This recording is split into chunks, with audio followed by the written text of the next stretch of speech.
candidate in 46 years. And so Democrats are pointing to the surge in early voting turnout in Texas, with 9.7 million Texans already casting a ballot.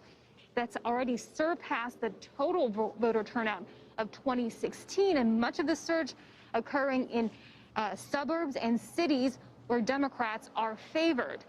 That leading to the argument that this year Texas may be, for the first time in a long time, a political battleground. The Angulo family may be the image of a newly emerging Texas.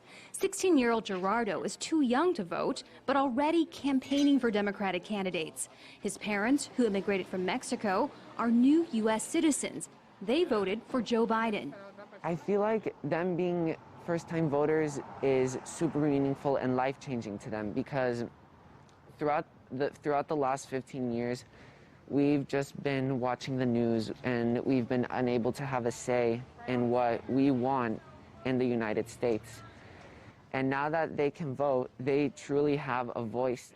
Latinos make up 40% of the Texas population, but struggle with low voter turnout. Democrats say this year that's changing, helping to fuel enthusiasm for Biden and for congressional candidates seeking to flip Republican districts.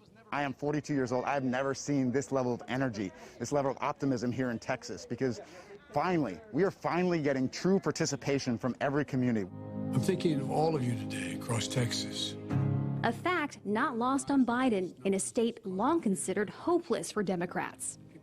Young voters and immigrants have turned out in historic numbers to vote early in Texas. That's despite the pandemic and accusations of voter suppression. Harris County, which covers most of Houston, has 2.4 million registered voters and just one location inside the arena behind me for anyone who wants to drop off their mail-in ballots in person. That is thanks to a controversial order by the state's Republican Governor Greg Abbott, affirmed by the all-Republican Texas Supreme Court. Some people would have to drive 40 miles or further just to get to a drop-off site.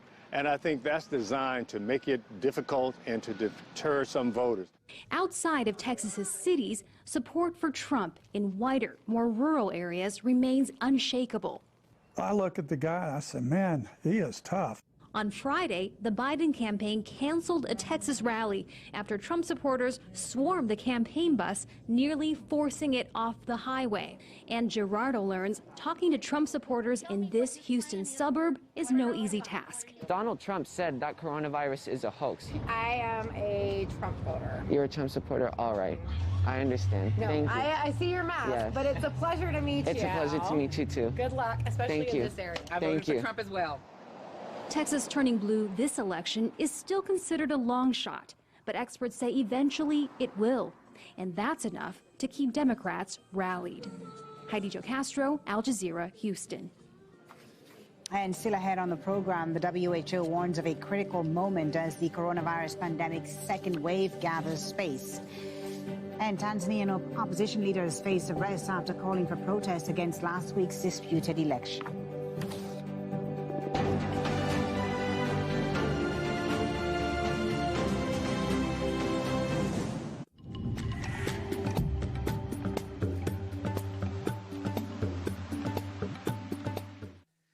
Hello there. Well, we are still looking at wet weather across parts of Japan, but the majority of it is in the process of moving out of the way. So clearer skies gradually coming back in behind. An onshore breeze just feeding across the Sea of Japan will continue to feed some showers into that western side of Honshu into Hokkaido. Clearer weather, crisper weather coming back in behind as we go on into the middle part of the week. By that stage, this line of very wet weather, you can follow it all the way down towards this circulation here. That is a developing typhoon. This is Atsani, and it will move very close to the north of the Philippines as we go through the second half of the week. Yet more flooding to come across the Philippines, I fear. We'll see that wetter weather making its way in as we go through the next few days. Here is what was Super Typhoon Goni. That's now moving out into the open waters. At its peak, winds in excess of 240 kilometres per hour. Now it's been downgraded, weakened significantly, winds of around 55 kilometres per hour. And I suspect we'll hang on to that kind of intensity as we make our way through the next couple of days. It might just pep up a touch, but not too much more. Eventually, it will run towards central and southern parts of Vietnam. That means more flooding rain coming in here this week.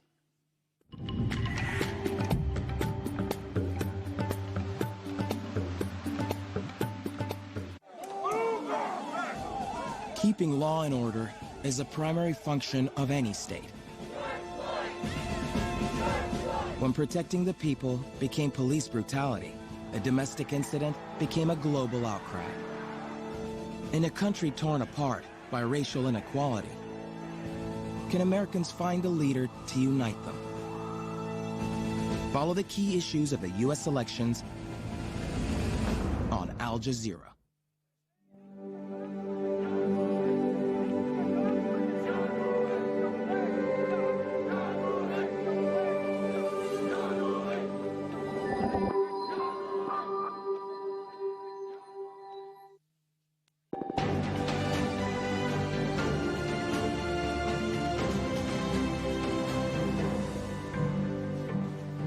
Welcome back. A recap of our top stories on Al Jazeera. At least one attacker is on the run after several gunmen opened fire across central Vienna, Austria's capital, on Monday evening. 2 civilians were killed and 15 others injured in what's been called a terrorist attack. Police say they shot dead one of the suspected gunmen. In the U.S., Donald Trump and his rival Joe Biden are making their final pitches to voters on the last day of campaigning before the presidential election. They're focusing on states that could be crucial for their path to victory. A record 97 million Americans have already voted in advance. Well, let's speak to Michael Bitzer about this. He's professor of political science at Catawba College, joins us via Skype from Salisbury, North Carolina. Thank you very much, Professor, for being with us. So the final campaigns today, and all eyes on the swing states. They're focusing on the swing states. And that's where both Trump and Biden have been making their final pitches today. Is there one particular state that we should be looking at early on tomorrow evening to see how things are going? I think certainly a state like North Carolina, where I am based, is a good indicator of whether President Trump will be able to replicate the key states that he needs to win re-election in 2020, but I think everybody is going to be focused on states like Pennsylvania, Michigan, and Wisconsin.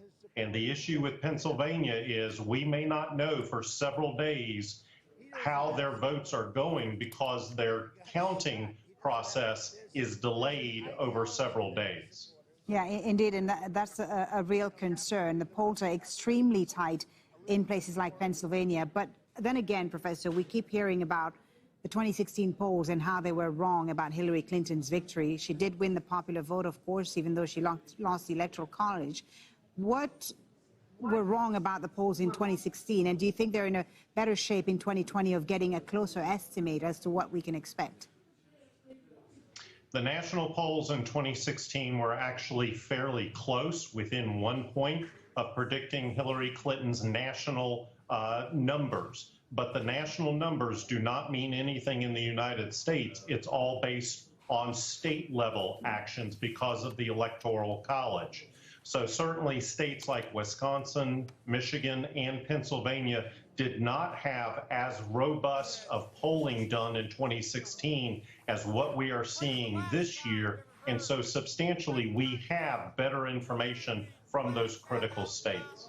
And as you said, we may not know results of states like Pennsylvania tomorrow evening, and both candidates have been reminding voters that they may not be a clear winner on Tuesday. And President Trump has said he may not even accept the results of the 2020 election, that he might declare victory early. Do you think this is going to be fought in the courts in the end? Could this go all the way to the Supreme Court? I would not be surprised if it does. Certainly, he has been laying the groundwork for challenging legally a lot of issues in a variety of states. Certainly, Pennsylvania is going to be the key focus for both camps, But I think, no state ever has declared their election results official. There is always the process of canvassing and certifying the elections that typically happen at least 2 to maybe 3 weeks after the election. So this is a normal process in the United States that the president is trying to declare abnormal. Thank you very much, Professor, for talking to us. Michael Bitzer is Professor of Political Science at Catawba College, joining us there from North Carolina. Thank you for your time. In Afghanistan, at least 22 people are dead and several others injured after gunmen stormed Kabul University, sparking an hours-long battle with the security forces. Students were shot in their classrooms as they tried to flee the scene. ISIL says it was behind the attack, which comes as the Taliban and the Afghan government hold peace talks in Qatar. Peru's president is facing his second impeachment trial in less than 2 months. Martin Vizcarra has been accused of accepting bribes worth more than $600,000 from 2 companies that won public work tenders. He denies the allegations, but a majority of politicians in Congress say they're serious enough to warrant a trial. The coronavirus pandemic now, and the World Health Organization's head says global leaders are facing a critical moment with a second wave of infections. Dr. Tedros Adhanom Ghebreyesus says it's time to step up against the pandemic. WHO's chief has been placed under quarantine himself after coming into contact with someone who tested positive for COVID-19. But the organization says he won't be tested for the virus unless he develops symptoms. Over the weekend, we saw that while many countries have brought COVID-19 under control, cases in some countries in Europe and North America continue to spike. This is another critical moment for action, another critical moment for leaders to step up, and another critical moment for people to come together for a common purpose. Seize the opportunity. It's not too late. Now, several Monday with more than 52,000 confirmed cases. Hospital admissions have also hit a 4-month high with just over 25,000 patients. France reimposed a nationwide lockdown on Friday to stop the virus from spreading. Meanwhile, in the UK, Prime Minister Boris Johnson has defended his decision to impose a national lockdown in England to control the pandemic. Critics say he's been too slow to act, but Johnson insists he wasn't slower than other EU countries. Starting on Thursday, all non-essential businesses will close and everyone must remain home. And new coronavirus restrictions have also come into effect across Germany. The so-called wave breaker lockdown is not as restrictive as the one imposed in spring. Schools will remain open and public protests will be allowed. But restaurants, bars and recreational facilities will stay shut until the end of the month. Italy is also looking to impose more restrictions. Earlier, about 100 hospitality workers staged a protest in the capital, Rome, against an existing government order for bars and restaurants to shut by 6 p.m. Now to Tanzania, where police briefly detained opposition presidential candidate Tundu Lissu on Monday over a call for protests disputing last week's elections. His arrest came hours after the chair of his party and other officials were detained on terrorism charges. Police say they were plotting to blow up oil stations in Dar es Salaam. President John Magufuli secured a second term in the vote, but the opposition alleges widespread vote fraud. And Tanzania's semi-autonomous region of Zanzibar has sworn in its new president. Hussein Mwinyi was elected to govern the islands. Zanzibar's opposition has rejected the outcome, calling for mass protests. David Makali is an observer from Tanzania Elections Watch. He explains the opposition's